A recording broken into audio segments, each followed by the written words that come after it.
Assalaamu calaykum waraxmatullaahi wabarakaatuh. Tani waa qaybtii labaad taxanaheennii reer Soomaal iyo martidii qorismariska ahayd. Haddii qaybtii koowaad ay ku dhaaftay, ka soo daawo halka hoose ee kommentiga.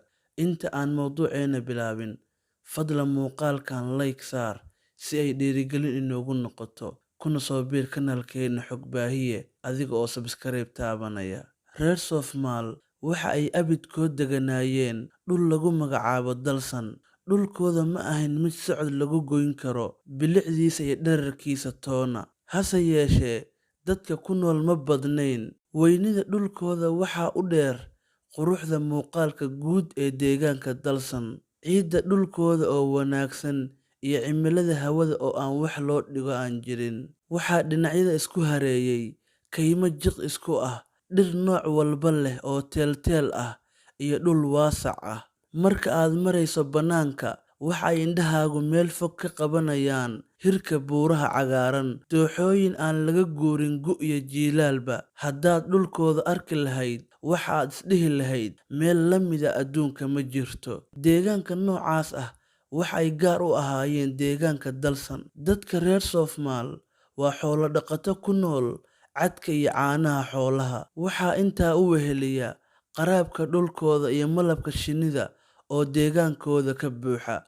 Magaca Soomaal waxa ay kula baxeen ka shaqaynta iyo dhaqaalaynta xoolaha oo ay noloshooda ku xiran tahay. Waxaa iska caadi ah in qoys walba oo reer Soomaal ka mid ah uu haysto 5 nooc ee xoolaha la dhaqdo oo kala ah geela, ariga, lo'da, fardaha iyo dameeraha. Way adag tahay in aad aragtid cid reer Soomaal ka mid ah oo aan lahayn xoolo oo sabool ah, sababtoo ah qof walba maalinta uu dhasho ayaa xoolo loo abuuraa oo loo soocaa. Waxaana xuduntiisa lagu xiraa 5 neef oo dhedig ah oo weliba wada ugub ah, kana kooban 5 nooc ee xoolaha. Lagama iibsado, lagama qasho, cidna lagama siiyo, ee waa loo dhaqaa ilaa uu ilmahaasi ka soo qaangaarayo. Maalintii uu ilmahaasi qaangaaro ayaa lagu wareejiyaa xoolihiisa iyo xilkoodaba. Taasi waxa ay keentay in qof sabool ah laga waayo reer Soomaal. Haddiiba ay dhacdo in qof xooluhu ay ka madhaan, waxaa u dhaqan ah reer Soomaal in ay u aruuriyaan qofkaas ilaa uu ka helayo xoolo ku filan.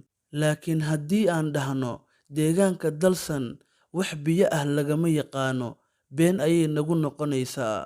Horaa loo yiri nimco walba nusqaanteeda ayay leedahay, baahidana adduunka kama dhammaato. Biyo la'aantu waa dhibaato ka jirta deegaanka Dalsan.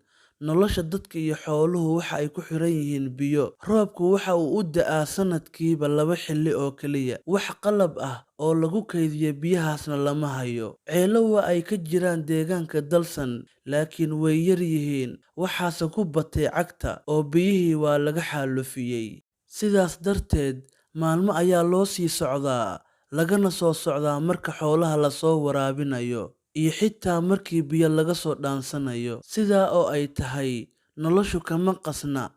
Farxad ayay ku nool yihiin, wayna isjecel yihiin. Weligood colaad kama aysan dhexdhicin dhulkooda. Afkooda waaba ku yar yahay ereyada dagaalka sifaynaya. Boqolaal sano ayay deegaankaas ku noolaayeen, weliba nabad iyo caano ayay ku noolaayeen. Berigii dambe ayaa meel baas laga soo booqday. Marti ayaa u timid.